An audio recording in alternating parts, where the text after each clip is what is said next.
अरे हम गोकुल में तो यही सोचकर आए हैं कि यहाँ माखन मिश्री पाएंगे और पहले ही छठवें ही दिन हमें विष पीना पड़ रहा है। विष बड़ा कड़वा होता है, जैसे कड़वी दवाई खाते ही व्यक्ति आंख नीचे लेता है। भगवान ने भी नेत्र बंद कर लिए हैं, क्योंकि भगवान के नेत्र सूर्य और चंद्रमा है के समान है। सूर्य और चंद्रमा के सामने अंधकार नहीं रहता, तो ये अविद्या कैसे रहेगी।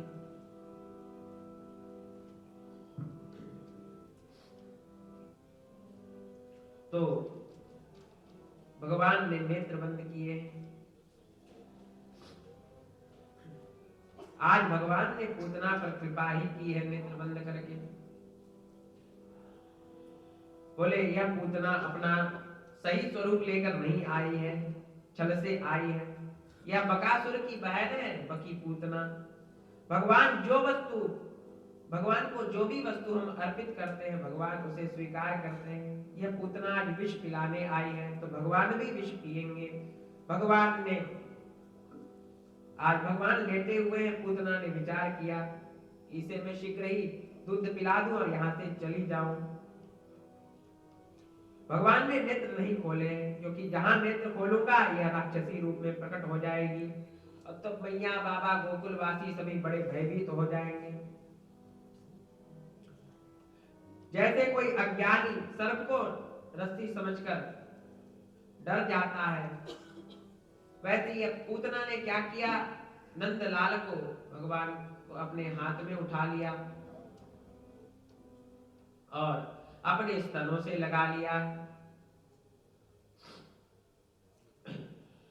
जैसे ही पूतना ने नंदलाल को अपने स्तनों से लगाया, भगवान दुग्ध पीना शुरू कर दिया है। भगवान दुग्ध पी रहे हैं और शिव जी विष ग्रहण कर रहे हैं। शिव जी विष पी रहे हैं और लाला कन्हैया दूध पी रहे हैं। दूध के साथ प्राण भी पीने लगे हैं पूतना के। अब पूतना के प्राण खिंचे, अब उसको घबराहट होने लगी, वह रोने लगी। और रोते रोते भगवान ने क्या किया, पूतना को वहां से उड़ा दिया है। बोले यहाँ पर ये गिरेगी तो क्या होगा, फिर कैसे व्यवस्था बनेगी। तो भगवान छोटे से हैं, फिर भी पूरी व्यवस्था के साथ चलते हैं। अब भगवान ने पूतना के स्तनों को दबाया है, वो चिल्लाने लगी, बोलिए छोड़ दे छोड़ दे। सा मुंचा मुंचा मति प्रभाषिणी निष्पीड्यमान अखिल जीव मरमणि निवृत्त नेत्रे चरणौ भुजे महु प्रसन्न गात्राक्षिपति दुरोदः। पूतना के संपूर्ण मर्म स्थलों में अत्यंत पीड़ा होने लगी, वह रोने लगी, बोली छोड़ दे, मत पीवे मत पीवे। वह उसके आवाज से दशों दिशाएं गूंजने लगी। उसने आकाश में अपना निश्चयी रूप प्रकट कर दिया है। भगवान ने सोचा कि यहाँ जहां गिरेगी ये हमारा घर ही दबा देगी। भगवान उसको दूर लेके चले गए। यमुना किनारे कंस का बगीचा था, जो 6 कोस में फैला हुआ था। वहां जाकर भगवान ने पूतना को गिरा दिया। जहां पूतना धड़ाम से गिरी, वहां के प्राण निकल गए। बोल गोविंदाय नमो नमः। चूर्णयामास राजेंद्र महासादि वदत पूतम। राजन, पूतना का शरीर 6 कोस की गभ्यू थी, 28 किलोमीटर का था। बोले कंस के बगीचे में पूतना गिर गई, उससे कंस का बगीचा फट गया। पूतना के गिरने से एकदम भूकंप आ गया, गोकुलवासी हिल पड़े। बोले कहा भयो? बोले भैया अभी तो एक राक्षसी देखो सामने गिरी है, ये कौन है और जाके ऊपर कहा है। मैया को पता चला कि लाला पालने में नहीं, मैया भी रोने लगी। सारे गोकुल में हाहाकार बच गया। बोले लाला कहाँ गए हो? और लाला तो पूतना के ऊपर थे। भगवान ने पूतना को अद्भुत मुक्ति प्रदान की है। अब गोकुलवासी चौंके। बोले भैया देखो सामने, जे राक्षसी के ऊपर हमारो लाला पौड़ो भयो है, जाको उतारो। अब पूतना की जटा को पकड़ पकड़ कर ग्वाल बाल चढ़ गए पूतना के ऊपर। भैया ये बड़ो भयंकर लगे, और गोपों ने जाकर लाला को उठाया है और लाकर यशोदा मैया की गोद में रख दिया। यशोदा मैया ने धैर्य धारण किया कि मेरा लाला मेरे पास पुनः आ गया। सभी गोपियों ने कहा, मैया तू लाला को ध्यान रखो कर, तेरे ध्यान कहाँ रहे, तो लाला चले गए, ये राक्षसी उठा के ले गई लाला को।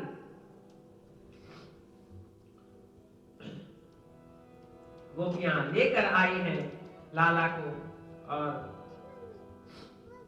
बोली, ये कहां से आ गई राक्षसी? बोली, पतों ने कहां से आई, भगवान नारायण ने कृपा कर दी, ये ठोकर खा के गिर गई और ये मर गई अपने कर्म से। गोपियां लाला को गौशाला में लेकर आई हैं और पूंछ से झाड़ा लगाया है, गोमूत्र से लाला को स्नान कराया है, अंग में गोरज लगाया है और 12 अंगों में गोबर लगाया है। गोपियां भगवान की रक्षा की प्रार्थना कर रही है,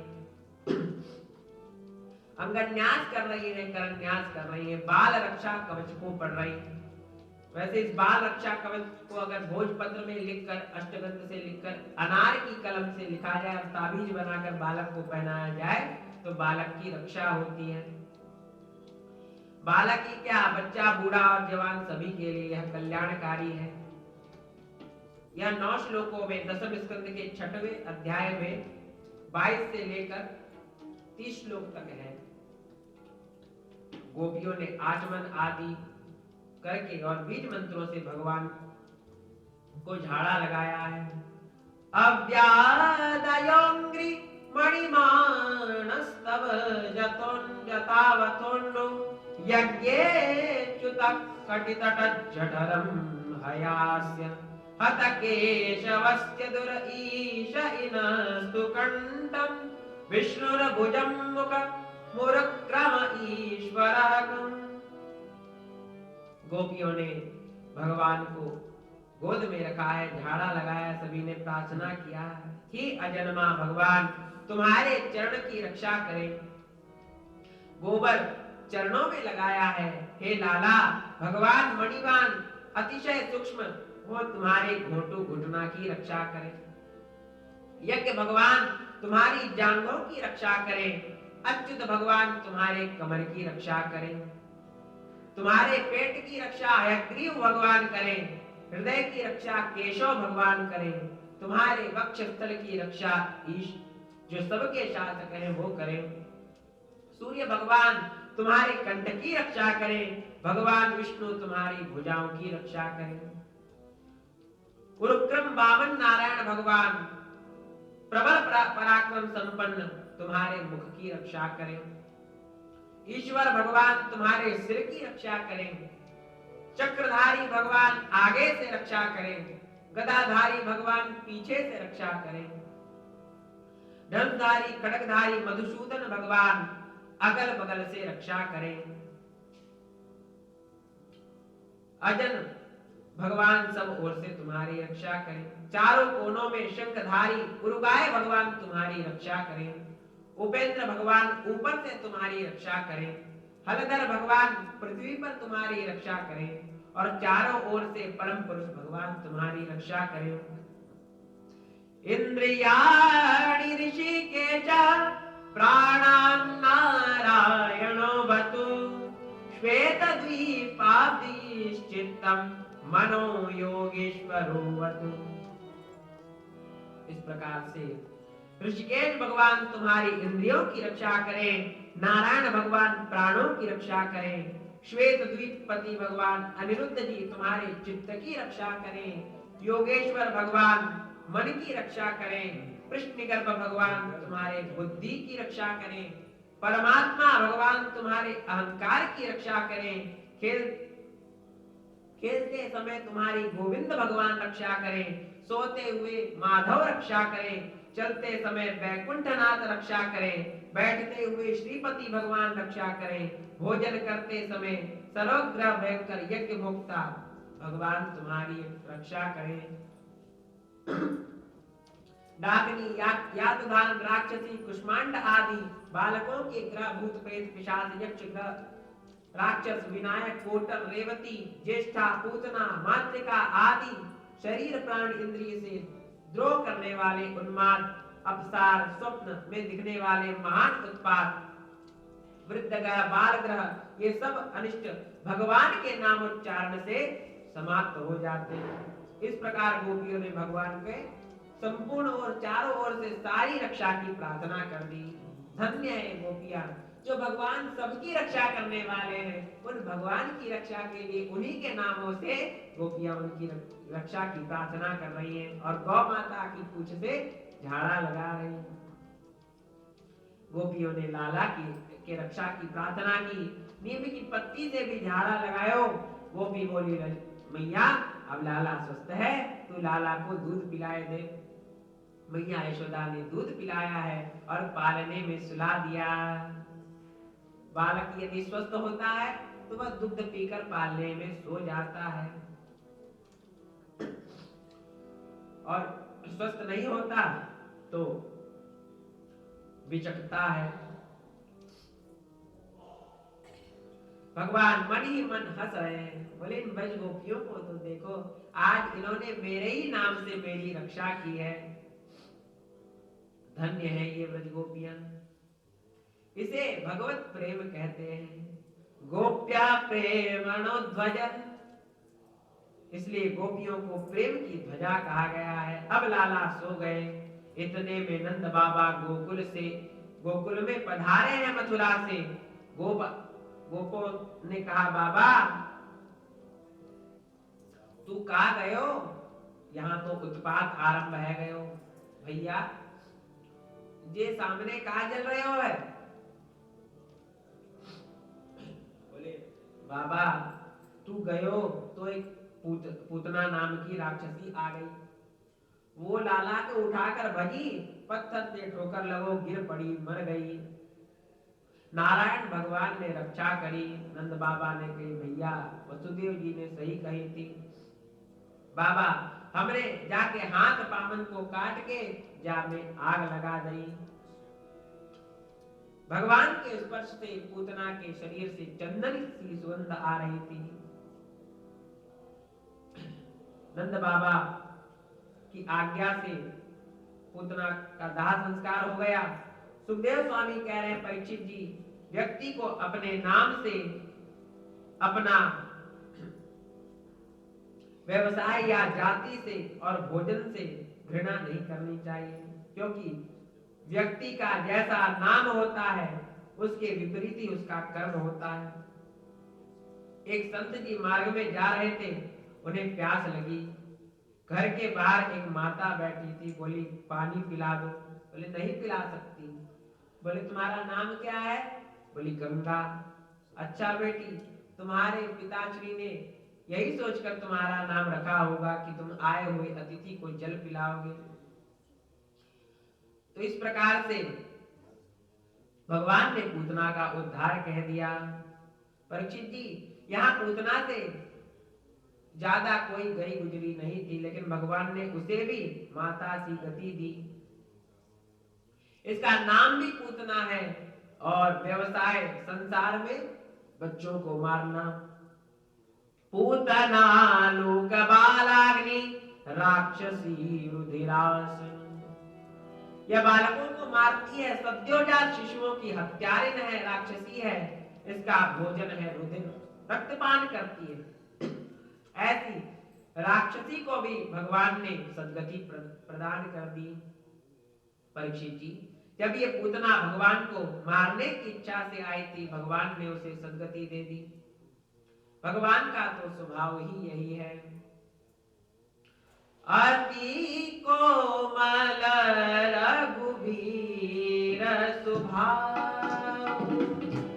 अति कोमल रघुवीर स्वभाव, अति कोमल रघुवीर स्वभाव,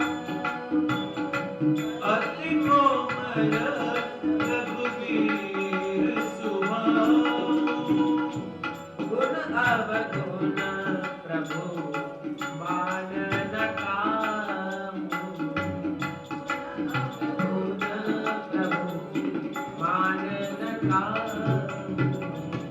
सीताराम सीताराम सीताराम सीताराम सीताराम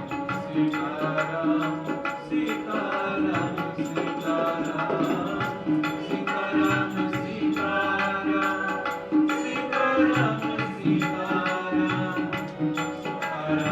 सीताराम सीताराम सीताराम सीताराम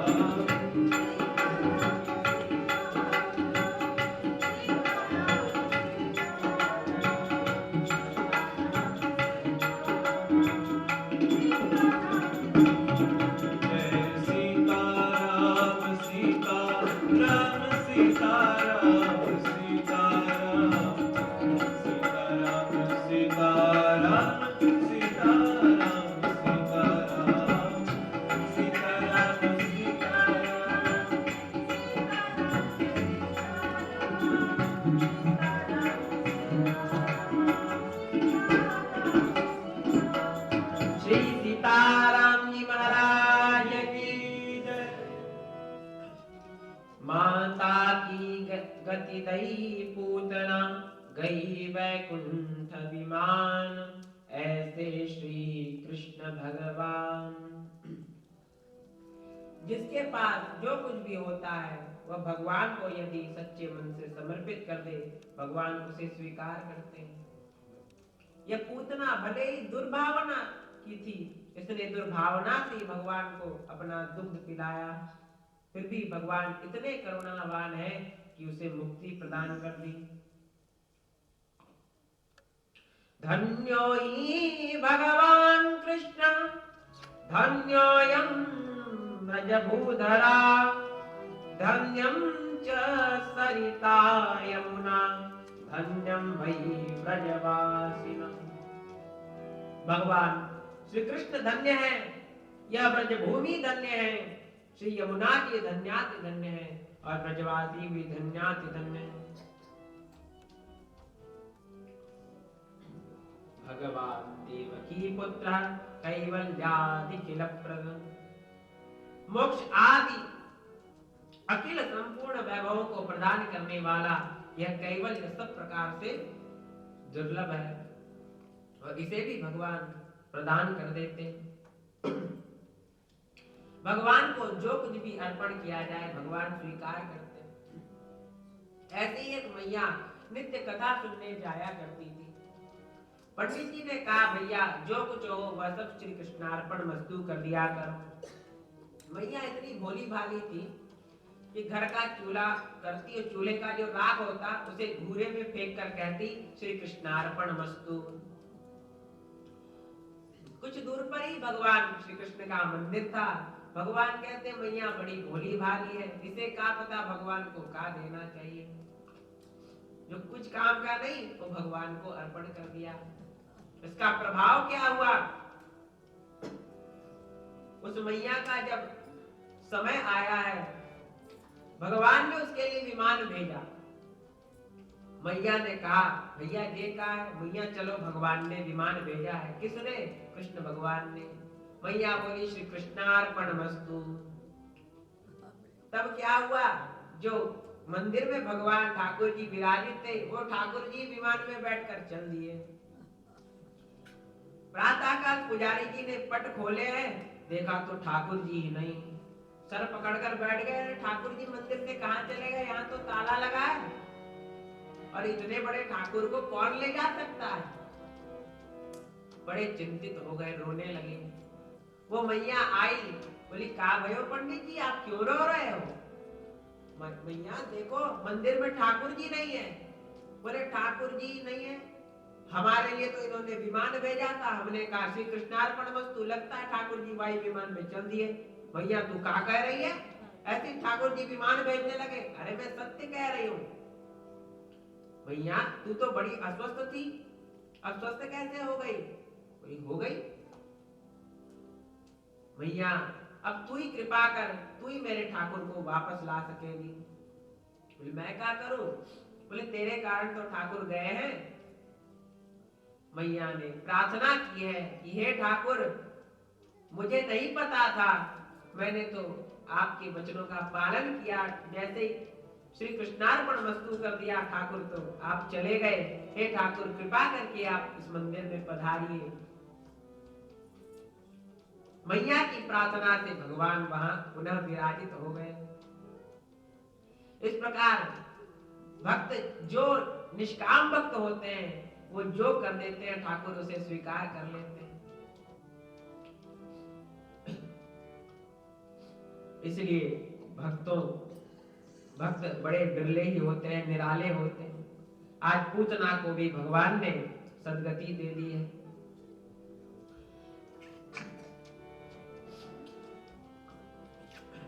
पितु मातु सहायक स्वामी सखा, तुम ही एक नाथ हमारे हो। जिनके कछु और आधार नहीं, तिनके तुम ही रखवारे हो। इनका कुछ भी आधार नहीं होता, उनकी रक्षा तो केवल भगवान ही करते हैं। मृषा वदति लोक